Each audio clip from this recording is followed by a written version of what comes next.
For a full match report on the New York versus Sligo game last Sunday, visit thelonghaulpodcast.com, where you'll find all of our previous podcasts and other Irish-American news stories. A link is in the description below.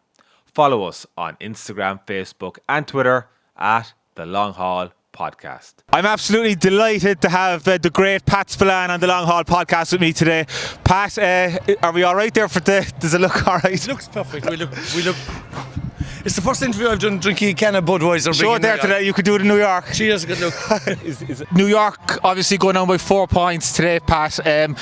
Tell me, what were your overall thoughts in the game? Of course, your son was playing today. We were playing Connacht Championship with Sligo for the first time. But your overall thoughts on the game? This now, it was a very hard game to come into and to preview because, like, New York hadn't played a competitive game in over 3 years.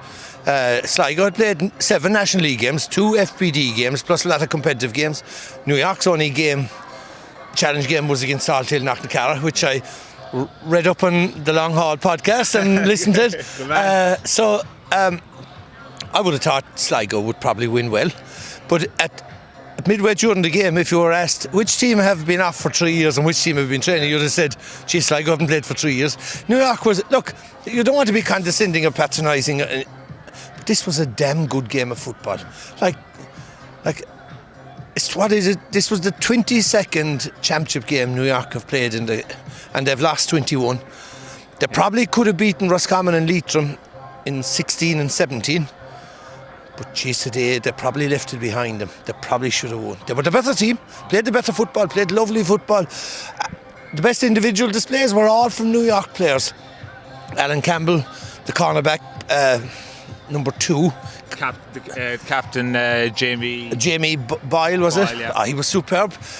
Centre field, Mark Ellis was a powerhouse from start to finish. Johnny Glynn was brilliant. Adrian Varley, superb. Dan O'Sullivan, blistering pace. They were all the best performances. So when you talk about who were the top 6 individual performances, they were all from New York. And then you look at the stats and you say the first 20 minutes after half time, New York were the better team, dominating, playing the better football, and got no score from play. One point from a free in that 20 minutes, and they lost it in that. They were the better team. They didn't take their chances. They didn't have that element to look. But it was a great game of football, and you say it was a good quality game of football. And this is the first day that there was ever a live stream of a GA match done to Ireland on GA Go, with first ever time they'd have watched New York in Championship. They got a great advertisement for, this is a non-league team against a Division 4 team, and it just goes to show what the quality of football is. And it's all about games. The more games New York can play, the better they'll become. Yeah. And that's what it is. But it was very enjoyable, I can't complain. Do you have any kind of suggestions how New York could get these games? I saw Tilver out here a couple of weeks ago, and one of the things I was thinking, maybe if we could get like a blitz tournament here, maybe for one weekend in February or something, because you could see the players that New York have here. There's a team there that they can really build and develop. Absolutely, and you can see the atmosphere, the support. The amount of people that were, this was brilliant today. It was just, I tried to say to my son when I said, like Gaelic Park, don't build yourself up, it's not the doodle. And he trained here yesterday, and he said, Dad, this is surreal. He loved it. He said, this was just, and it's what a unique venue. It is just magnificent. It's just stunning. So you had 4,000 people here today, but it's about games. And nowadays, once upon a time, I was telling somebody today had I any connection with New York and Championship football? And in 1947, the only time an All-Ireland final was ever played outside of Ireland was the Polo Grounds. Kerry played Cavan. My uncle was the captain of Kerry, Dinny Line. And so a slight connection. So this was great. It was a lovely day. I was here, I was one of those mercenary footballers that came here in 74, played here in the 70s and 80s, even the early 90s.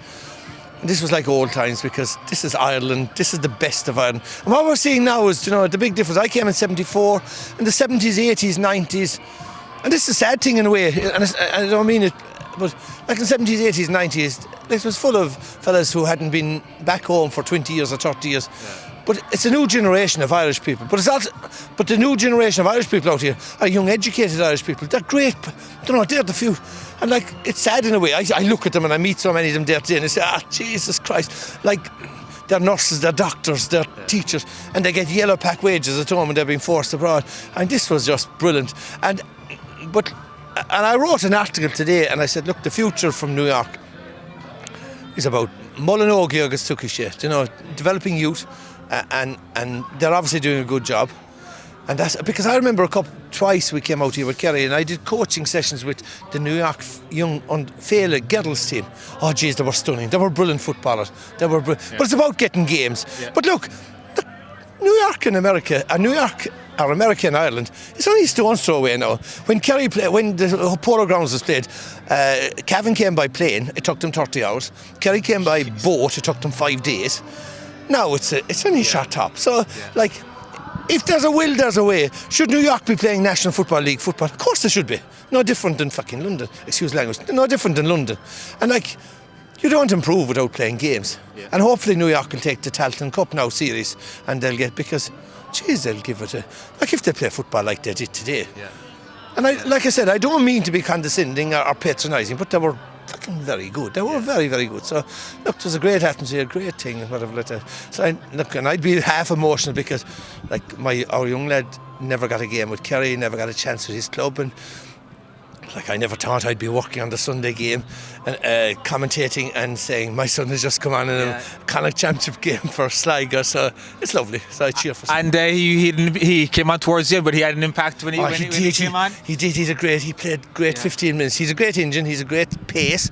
Yeah. He'd been injured, like I said, for 7 weeks. Last weekend was his first week in training. So we're all happy with it. And your wife is from Sligo? She's from Sligo, and that's how it is. And the connection is, so designated weaker counties are allowed to.